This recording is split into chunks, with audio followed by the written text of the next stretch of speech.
students, how are you all? Welcome to session of quadratic equations. I'm Kanika ma'am, your mathematics teacher.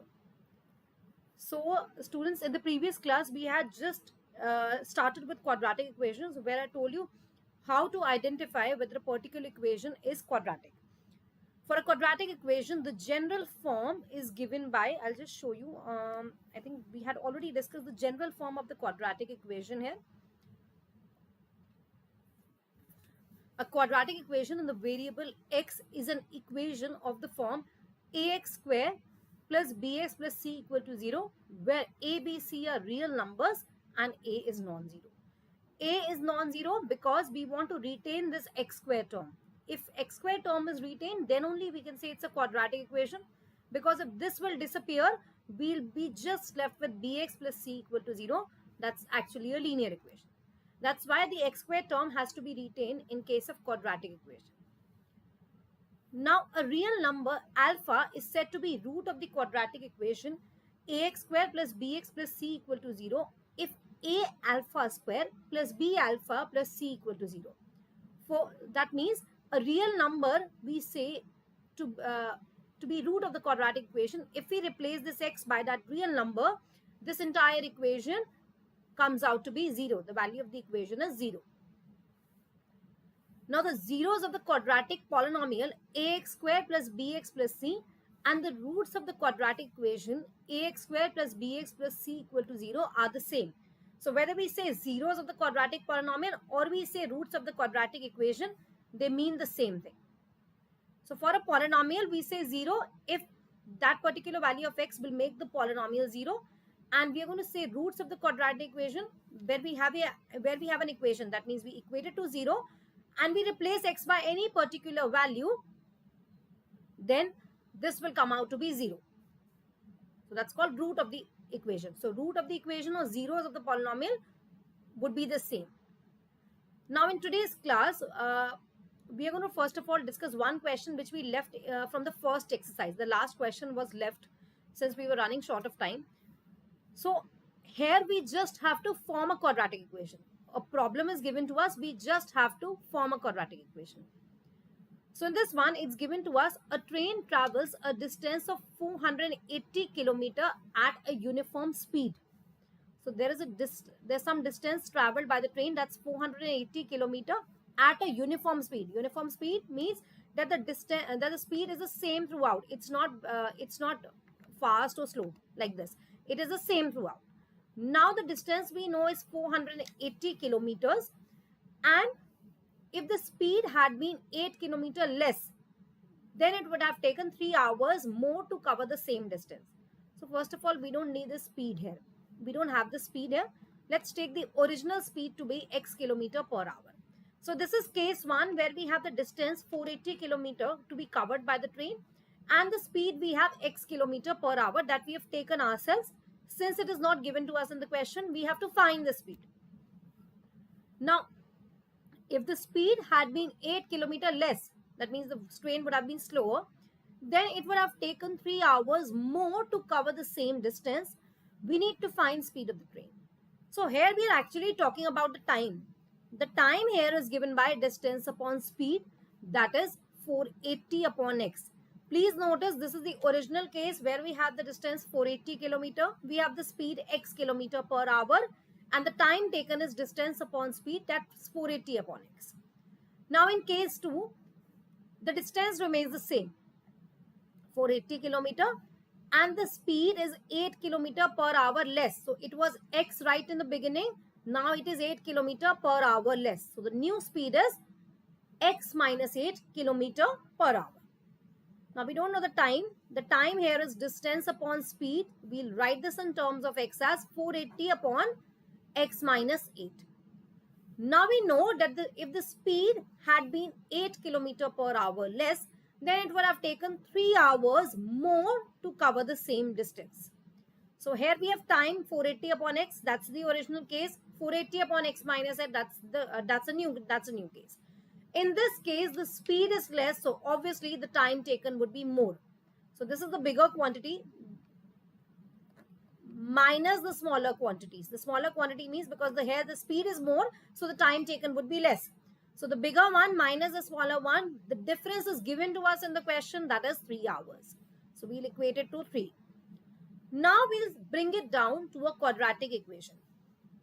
For that, we'll first take this 480 outside, and then we'll be left with x minus 8 minus 1 minus 1 upon x minus 8 minus 1 upon x is equal to 3. Inside the bracket, now we'll take the LCM.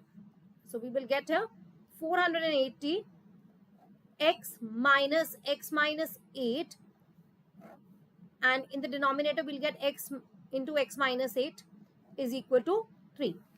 Now we can take this minus inside the bracket and the signs will get reversed. So we will have a x minus x plus 8. The signs here will get reversed. This will become minus and this will become plus. We can also simplify this by multiplying this in x inside. We'll get x square minus 8x, and here we will have 3. Now these two will get cancelled and we'll have 480 into 8, and then this is 3 times of x square minus 8x. We can take this 3 on the left hand side, and here this will go in the denominator. So we'll have here in the denominator, and x square minus 8x will remain here. Now let us cancel out this. We'll get 160 here. So now here 160 into 8 will multiply, and then we will get this as, this would be 1080 equal to x square minus 8x. Now this will go towards the right hand side and the sign will get reversed. We have x square minus 8x minus 1080 is equal to 0. Finally, we have now formed a quadratic equation. So we were having this equation right in the beginning, this one, and now we have brought it down to a quadratic equation, that is x square minus 8x minus 1080. I hope students, you've all understood this. Okay. Now let us discuss the new concept of factorization. Sorry, please notice this 160 would be 160 into 8 would be 1280. I'll just correct this. Wait a minute.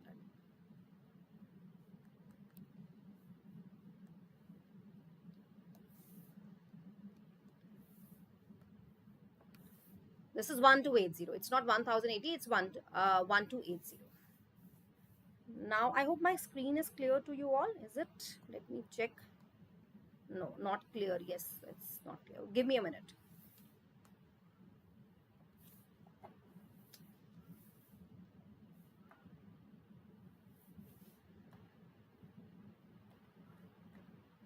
You may not be able to see my PPT clearly, right? Yes. Let me check. No, this question is not visible here. Give me a minute. I'll just, give me 2 minutes. I'll just fix this.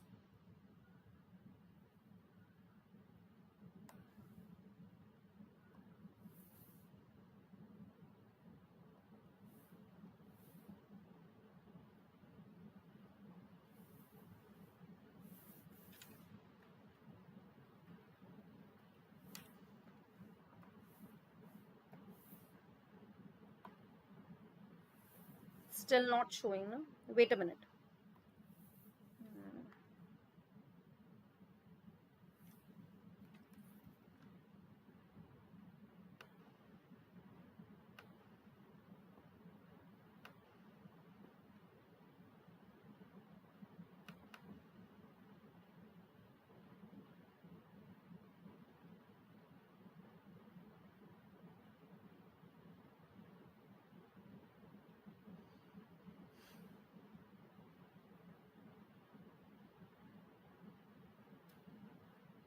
Okay, doesn't matter if it's not showing. I'll just read it out, read out the question for you all. So let's not waste time here. We have already discussed this train travels question, right? And now we have to proceed with the factorization method. So even if you cannot see this on the screen, you need not worry. I'll read out the question for you all. So here we have to find the equation here. Can you see the question now? No, not clear. Still not clear. Find the roots of the equation 2x square minus 5x plus 3 by factorization. So First of all, for the quadratic equation, in order to solve for a quadratic equation, we have factorization method. We also have quadratic formula. So in today's class, we will only do the factorization method, where we'll be using splitting the middle term. Here we have the equation 2x square minus 5x plus 3 equal to 0. And we have to solve this by factorization. Now, we have 2x square minus 5x plus 3 is equal to 0. We want two numbers whose product is 3 into 2. That's the constant term times the coefficient of x square. In fact, before you start with such questions, make sure that the quadratic equation is arranged in the generalized form. So x square term first, then x term, and then the constant. So we want two numbers whose product is 3 into 2, that is 6, and we want the sum as minus 5. Now, if we take minus 2 and minus 3, the product would be positive 6 and the sum would be minus 5.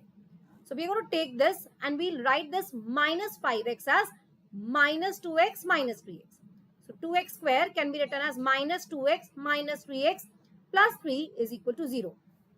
Now we'll take here common. So as we can see here, 2x is common and we'll be left with x minus 1.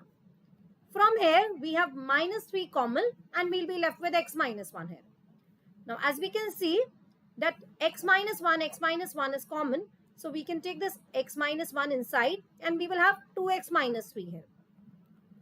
Now, please notice here, either x minus 1 is equal to 0 or 2x minus 3 is equal to 0. Or we can say either x is 1 or x is 3 by 2. So here we have solved for the roots of the quadratic equation by factorization method. This one is quite simple. We've done the split the middle term method in grade 8 also. Also we did this in grade 9 polynomials. Now let us discuss the next one.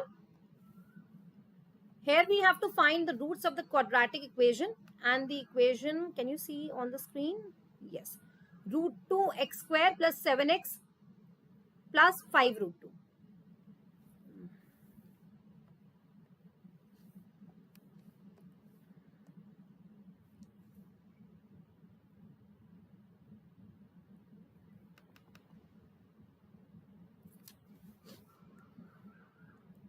Just give me 1 minute. Since the question is not visible to us, I'm just trying to make it clear.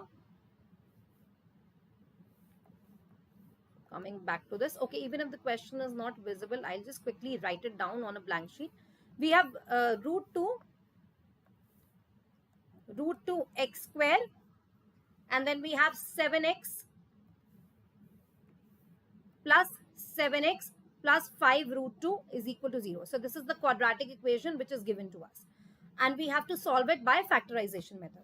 So here, this is already given to you in the textbook. In the textbook, this is exercise, the second exercise it is.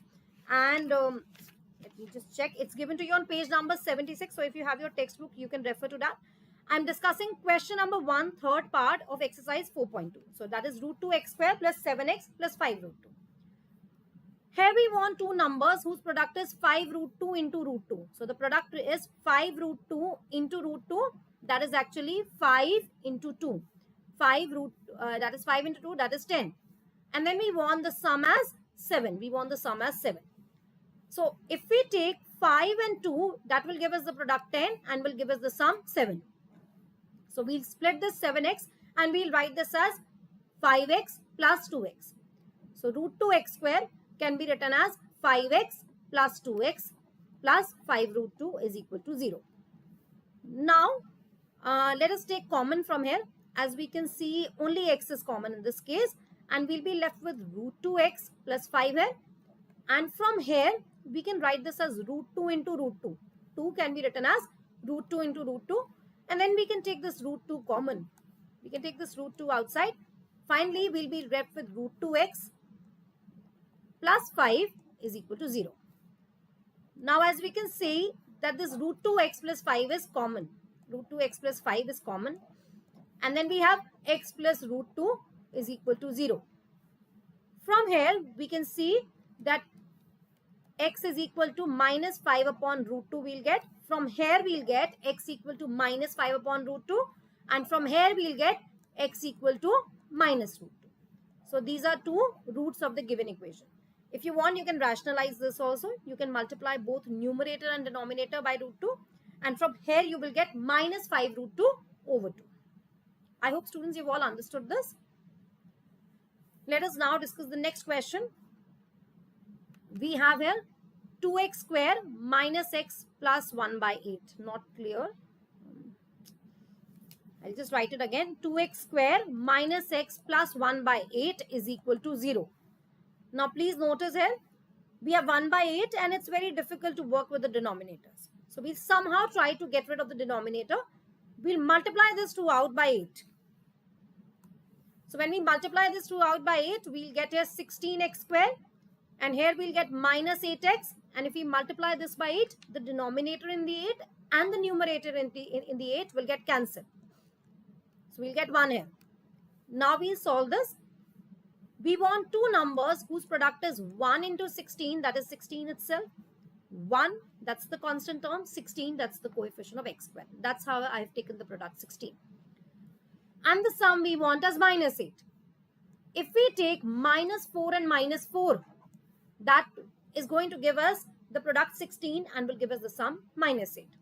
So now we'll write this as 16x square minus 4x plus 1 is equal to 0. From here, we will take 4x common and then we will have 4x minus 1. From here, we will take minus common and then we will again have 4x minus 1. And as we can see, 4x minus 1 is common and then we'll be left with 4x minus 1 is equal to 0. Finally, we have x as 1 by 4. From here, we'll get 1 by 4 and from here, we'll get 1 by 4 again. So these are roots of the given quadratic equation 1 by 4, 1 by 4. Have you all understood, students? Now let us discuss the next one, and here we have a word problem.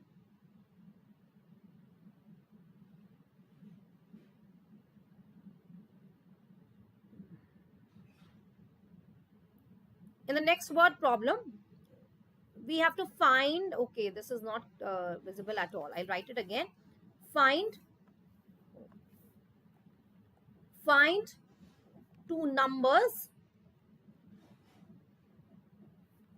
whose sum is 27 and product is 182. So we have two numbers whose product is 27. So please notice here we just have to deal with one variable. Let's take only x.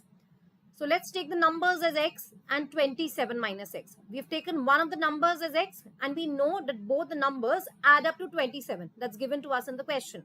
So we can say that the other number is 27 minus x. Now, it is also given to us in the question that the product of the numbers is 182. That means x into 27 minus x is equal to 182. Now we'll take this x inside and we'll multiply. We'll get 27x minus x square is equal to 182. Then we can take these two terms on the right hand side. Their signs will get reversed. So we will have x square minus 27x plus 182 is equal to 0. Now we'll solve it using split the middle term method. So it's x square minus 27x plus 182 is equal to 0. I hope you can all see this clearly. Yes. Okay. We want two numbers whose product is 182 and the sum we want minus 27. So it may be difficult to deal with such large numbers. So in that case, you can always prime factorize this. So when we prime factorize this 182, we will get this 2 here and then 91. Then this will give us 13. This 13 sevens are 91 and 7 here and 7 here. So 7 into 2 will give us 14 and this 13 we can take as it is. 14 and 13 if we take minus 14 and minus 13, that is going to give us the sum minus 27 and will give us the product 182. So this minus 27x can be written as minus 14x minus 13x. So we'll write this as minus 14x minus 13x plus 182 is equal to 0. Now let us solve this. We can take x common. We'll get x minus 14 here Minus 13 we can take common from here and we'll be left with x minus 14 again. That's equal to 0. So we have x minus 14. As we can see, this is common. And then x minus 13 is equal to 0. From here, we can say either x is 14 or x is 13. Now, please notice we have two numbers whose sum is 27. So, if we take this one as 14, this would be 27 minus 14, that is 13. If we take this as 13, this would be 27 minus 13, that is 14. So, in any case, we are getting two numbers as 14, 13 or 13, 14. That is actually the same thing. Thus, we can say that the required numbers are 14 and 13. Required numbers are 13 and 14. Have you all understood, students? Now, let us discuss the next one. Find two consecutive positive integers. Find two consecutive positive integers, sum of whose squares is 365. Find two consecutive positive integers, sum of whose square is 365. Now we have two consecutive positive integers, so we can take as x and x plus 1. It's given to us in the question that the sum of the squares of these two numbers, so that means x square plus x plus 1 square is 365. This is given to us. Now we need to solve for x.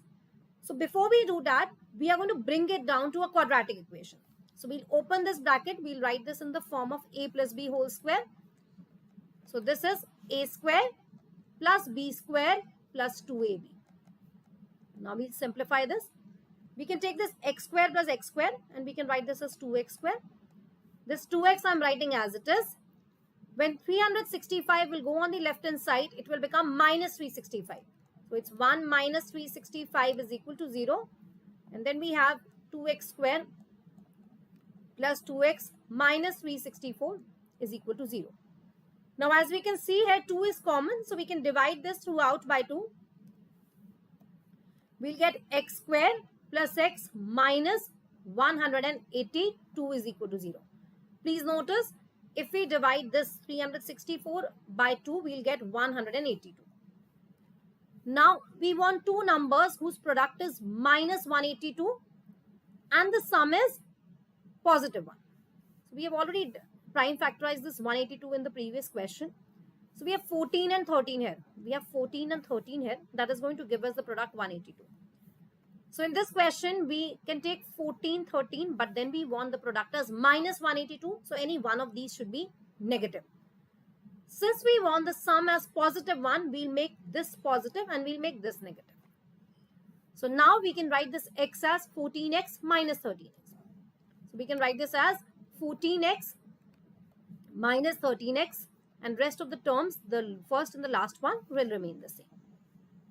From here, we can take x common and we'll have x plus 14. From here, we can take minus 13 common and we'll have x plus 14. Now, here x plus 14 is common. And then we are left with x minus 13. So, from here, we can say either x plus 14 is equal to 0 or x minus 13 is equal to 0. Or we can say either x is minus 14 or x is 13. Now we can reject this. The reason for rejecting this is that the numbers were given to be positive. They were given to be positive integers. So we don't have to consider the negative ones. So we'll reject this. And then we'll proceed with x is equal to 13. X equal to 13 is one of the integers here. And we already know that the integers were given to be consecutive. That means the next one would be x plus 1, that is 13 plus 1, that is 14. So the required integers here we have 13 and 14. So 13 and 14 are two consecutive positive integers, sum of whose square is 365. Have you all understood, students? Let us now discuss the next question.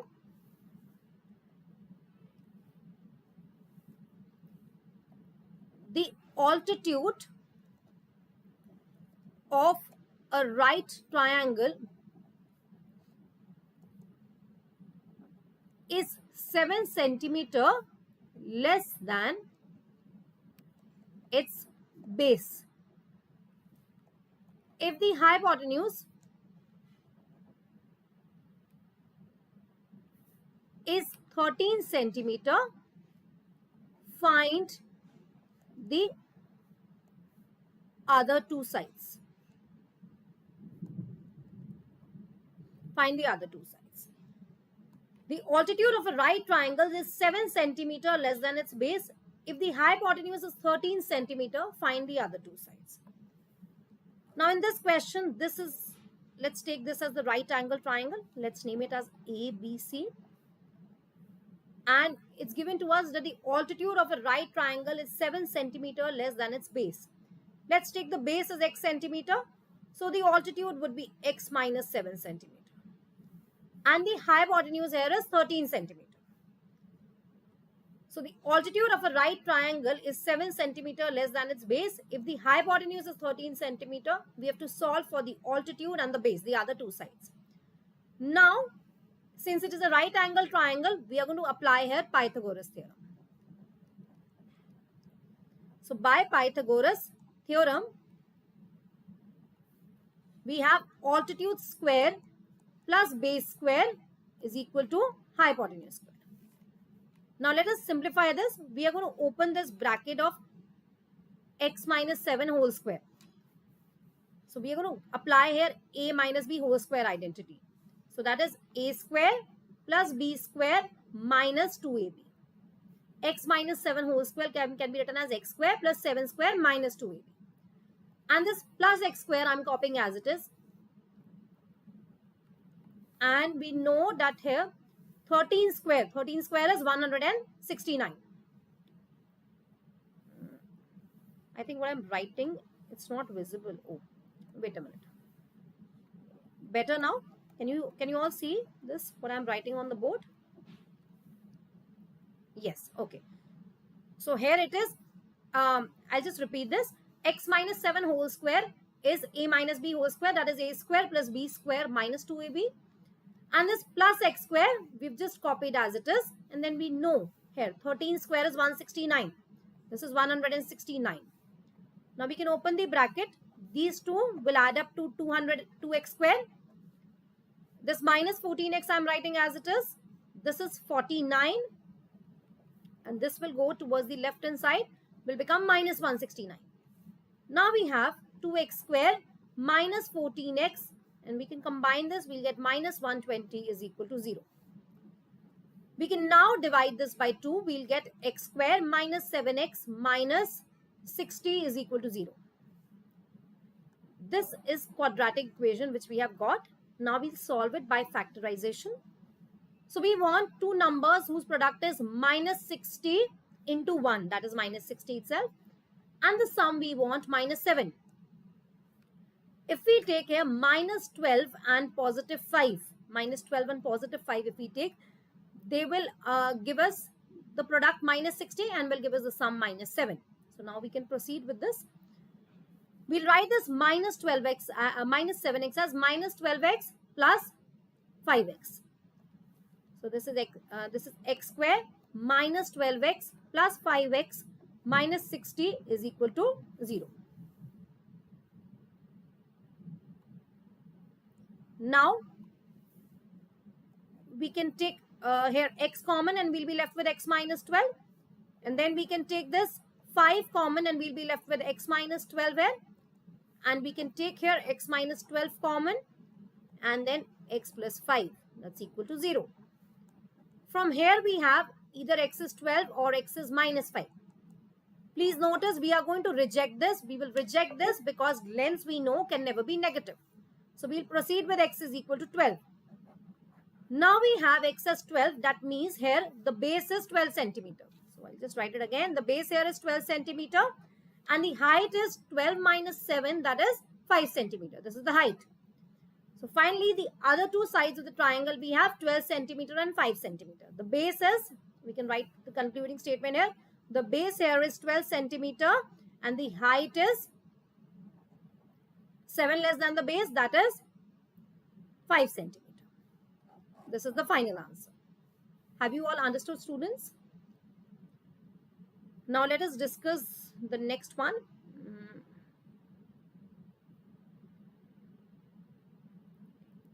The next question may not be visible to you clearly, and it is difficult for me to write the entire question. So I'll just read it out for you all. A cottage industry produces a certain number of pottery articles in a day. It was observed on a particular day that the cost of production of each article in rupees was 3 more than twice the number of articles produced on that day. If the total cost of production on that day was 90 rupees, find the number of articles produced and the cost of each article. Now, please notice, students, this is given in NCERT. Question number 6 that's given on page 76, exercise 4.2, question number 6. I'm repeating the question. There is a cottage industry that produces some articles in a day. Now, on a particular day, it was observed that there was some cost of production. Here we are talking about the number of articles, and we are also talking about the cost of production of each article. Now, we have to find the number of articles produced and the cost of production of each article in this question. Let us take the number of articles here to be X. It is given to us in the question that the cost of production of each article in rupees was 3 more than twice the number of articles produced on that day. So the number of articles we've taken as X, and the cost of production here is 3 more. 3 more than what? Twice the number of the articles produced. 3 more than twice the number of the articles produced. I'm repeating the entire question. You also please keep your textbook in front of you since you cannot see the entire question on the screen. I'm repeating this. A cottage industry produces a certain number of pottery articles in a day. It was observed on a particular day that the cost of production of each article in rupees was 3 more than twice the number of articles produced on that day. If the total cost of production on that day was 90 rupees, find the number of articles produced and the cost of each article. Now, wait a minute.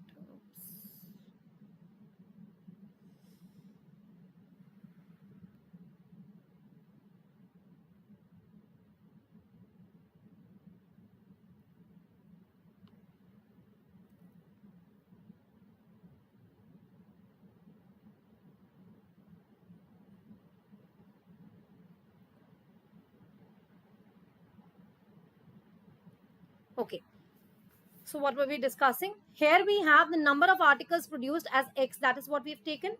And the cost of production of each article here is 3 more than twice the number of the articles produced. So 3 more than 2X we have. 3 more than 2X. Now, it is also given to us that the total cost of production here is 90 rupees. The total cost of production is 90 rupees. That means the number of articles produced multiplied by the cost of production of each article is 90 rupees. Now we'll bring it down to a quadratic equation. We'll multiply this X inside. We'll get 2X square plus 3X is equal to 90. This 90 will go towards the left hand side and it will become minus 90 here. So we have 2X square plus 3X minus 90 is equal to 0.